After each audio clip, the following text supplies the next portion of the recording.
Sejarah bahasa Indonesia. Bahasa adalah identitas suatu bangsa yang digunakan untuk berkomunikasi dengan bangsa lain, di mana setiap bangsa memiliki bahasa yang berbeda-beda dengan ciri khas dan asal-usul masing-masing. Begitu juga dengan bahasa Indonesia. Sejarah bahasa Indonesia sendiri tidak lepas dari bahasa Melayu. Bahasa Indonesia sangat dinamis, sehingga menghasilkan kosakata baru dari penciptaan dan penyerapan bahasa daerah maupun asing.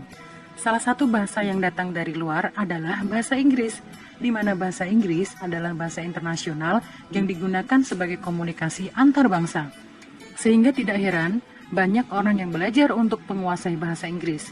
Hal ini bertujuan agar mereka tidak buta akan informasi yang ada di dunia. Meskipun mempelajari bahasa Inggris penting, akan lebih baik jika kita sebagai warga negara Indonesia tetap menjaga, melestarikan, dan memudayakan bahasa Indonesia.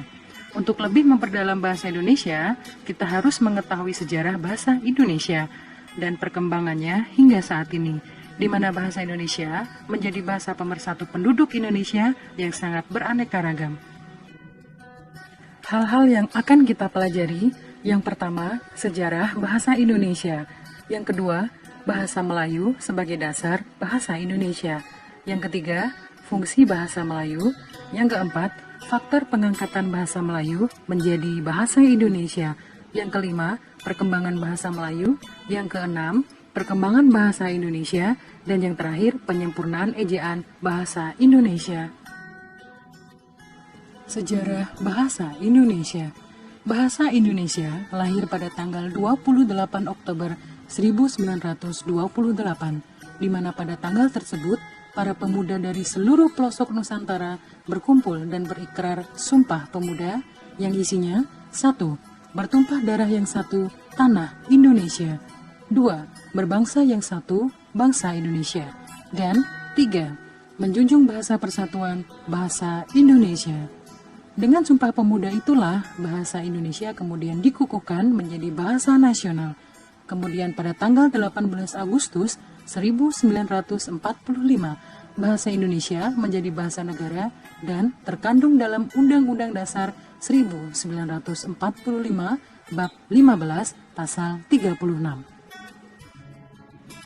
Sejarah bahasa Melayu sebagai dasar bahasa Indonesia.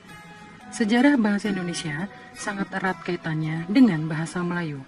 Sejak dulu, bahasa Melayu merupakan bahasa yang digunakan sebagai bahasa perantara atau pergaulan. Sehingga dasar bahasa Indonesia berasal dari bahasa Melayu.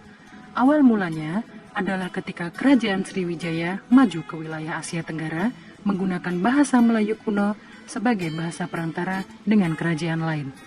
Hal ini dibuktikan dengan adanya prasasti di kedudukan Bukit di Palembang berangka tahun 683 Masehi. Kemudian Kota Kapur di Bangka Barat berangka tahun 686 Masehi dan Karangbrahi di Jambi berjangka tahun 688 Masehi. Fungsi bahasa Melayu. Pada masa kejayaan Kerajaan Sriwijaya, bahasa Melayu yang menjadi dasar bahasa Indonesia memiliki beberapa fungsi, antara lain 1. Sebagai bahasa kebudayaan. Pada zaman Kerajaan Sriwijaya, bahasa Melayu dijadikan sebagai bahasa kebudayaan, di mana bahasa ini digunakan pada bahasa buku pelajaran agama Buddha. Yang kedua, bahasa perhubungan. Selain bahasa kebudayaan, bahasa Melayu juga digunakan sebagai bahasa perhubungan, di mana digunakan oleh antar suku di Nusantara. Perkembangan bahasa Melayu sangatlah cepat. Hal ini terlihat jelas dari peninggalan kerajaan Islam dalam bentuk batu tertulis maupun hasil susastra. Kemudian bahasa Melayu menyebar ke pelosok Nusantara sejalan dengan menyebarkan agama Islam di Nusantara. Bahasa Melayu yang sederhana menjadikan bahasa ini mudah diterima oleh semua suku. Yang ketiga, bahasa perdagangan. Selain digunakan untuk antar suku, bahasa Melayu juga digunakan untuk bahasa perdagangan, baik dari dalam maupun luar negeri.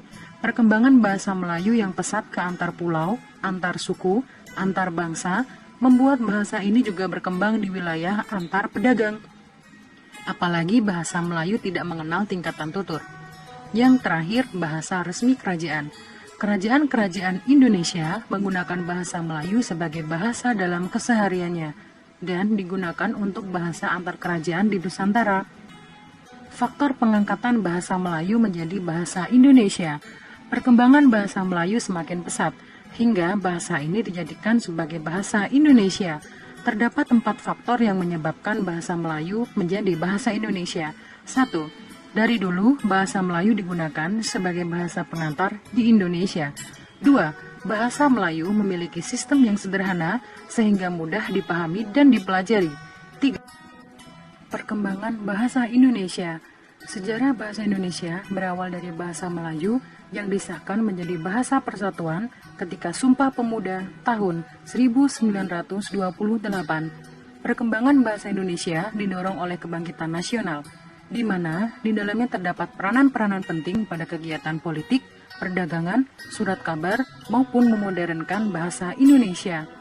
Kemudian pada tanggal 17 Agustus 1945, bahasa Indonesia dikukuhkan sebagai bahasa negara yang memiliki kedudukan dan fungsi yang tinggi. Hingga kini, bahasa Indonesia menjadi bahasa yang digunakan oleh seluruh masyarakat Indonesia. Dan pemerintah memberi perhatian dengan membentuk lembaga pusat bahasa dan penyelenggara Kongres Bahasa Indonesia. Penyempurnaan ejaan bahasa Indonesia. Sejarah bahasa Indonesia tidak berhenti begitu saja, karena perkembangannya di Nusantara semakin pesat. Apalagi dengan sifat terbukanya, membuat bahasa Indonesia menyerap kata-kata dari bahasa lain, baik bahasa daerah maupun asing. Bahasa Indonesia mengalami penyempurnaan dalam ejaannya.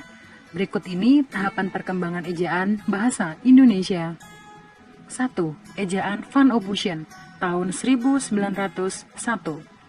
Pada masa Belanda menjajah Indonesia, bahasa yang digunakan sebagai bahasa pengantar ialah bahasa Melayu. Dan untuk memudahkan orang-orang Belanda dalam berkomunikasi kemudian dibuat pembakuan ejaan oleh Belanda, yaitu Profesor Charles Van Ophusen. Dalam pembakuan ejaan ini, Charles dibantu oleh Engku Nawawi atau Sultan Makmur dan Mohtaib Sultan Ibrahim. Ejaan yang digunakan untuk menulis Melayu ini menggunakan huruf Latin yang dimengerti oleh orang Belanda. Bahkan tuturan bahasanya juga mirip dengan tuturan bahasa Belanda. Antara lain huruf J yang dibaca jang menjadi Y yang dibaca yang. Huruf Oe yang dibaca doe loe menjadi U yang dibaca dulu. Dan tanda koma ain seperti makmur menjadi makmur. Kedua, ejaan Republik atau ejaan Suwandi pada tahun 1947. Ejaan ini diresmikan oleh Suwandi yang merupakan seorang Menteri Pendidikan Republik Indonesia. Tujuan dibuatnya ejaan Republik ini ialah untuk menggantikan serta menyempurnakan ejaan sebelumnya. Perubahan yang terdapat pada ejaan Republik terdapat pada huruf Oe menjadi U dengan kata doe loe yang dibaca dulu, koma ain menjadi K, yaitu pa menjadi pak. Kemudian kata ulang boleh disingkat dengan angka 2. Contohnya rumah strip rumah yang bisa ditulis dengan rumah 2. Dan kata depan di ditulis serangkai dengan kata yang mendampinginya. Ketiga, ejaan bahasa Indonesia yang disempurnakan atau EYD pada tahun 1972. Seiring perkembangan zaman, bahasa Indonesia juga turut berkembang. Pada tahun 1972, Presiden Republik Indonesia meresmikan EYD atau ejaan yang disempurnakan. Putusan Presiden nomor 57 tahun 1972 ini merupakan penyederhanaan dan juga penyempurnaan ejaan. Yang diatur dalam EYD ini antara lain penulisan huruf kapital dan huruf miring, kata, tanda baca, singkatan, dan akronim. Kemudian penulisan angka dan lambang bilangan, serta penulisan unsur serapan. 4. Ejaan Bahasa Indonesia atau EBI atau PUEBI tahun 2015. Peraturan Menteri Pendidikan dan Kebudayaan Republik Indonesia nomor 50 tahun 2015 menunjukkan peresmian ejaan bahasa Indonesia, di mana di dalamnya terkandung pedoman umum ejaan bahasa Indonesia. atau yang kita kenal dengan puebi. Yang terdapat pada penyempurnaan puebi antara lain pada penambahan huruf vokal diftong, penggunaan huruf kapital pada julukan.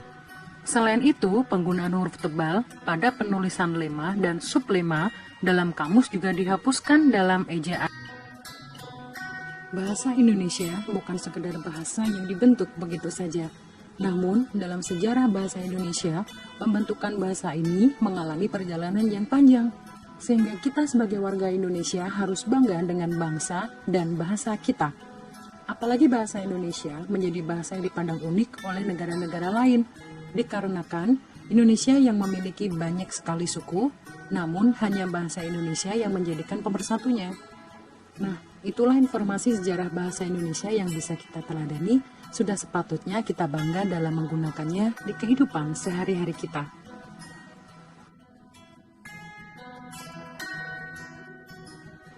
Terima kasih telah menyimak pembelajaran bahasa Indonesia bersama Miss Kania sesi pertama. Sampai jumpa di pembelajaran bahasa Indonesia selanjutnya.